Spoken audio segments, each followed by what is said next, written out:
Respon Ariel Noah terkait lagu bisa jadi jaminan untuk berutang di bank.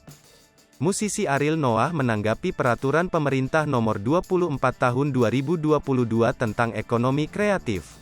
Peraturan pemerintah (PP) tersebut diteken oleh Presiden Joko Widodo pada tanggal 12 Juli tahun 2022. Pemerintah memutuskan, karya musik dalam bentuk lagu bisa dijadikan jaminan untuk berutang di bank beberapa waktu lalu.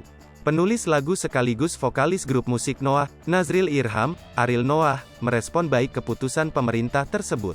Menurut Ariel, keputusan tersebut membuat lagu jadi memiliki nilai yang tinggi. Ariel menyambut baik terbitnya peraturan tersebut karena pada dasarnya, setiap karya lagu yang diciptakan musisi memiliki nilai.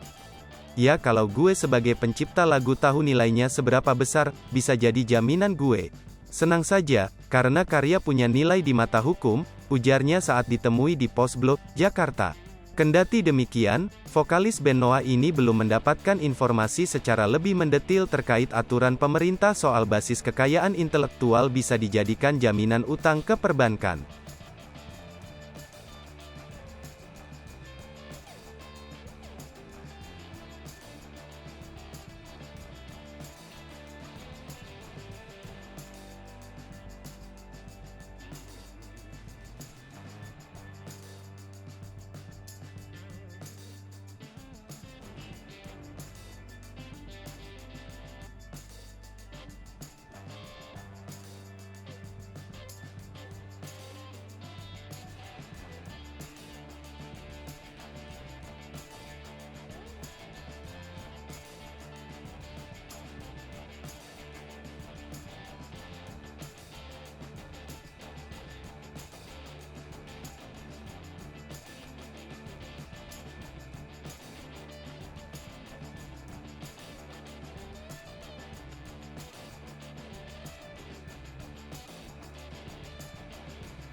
Hai pemirsa Sri Popo TV, jangan lupa komen, like, dan subscribe, serta tonton terus berita-berita terupdate lainnya ya.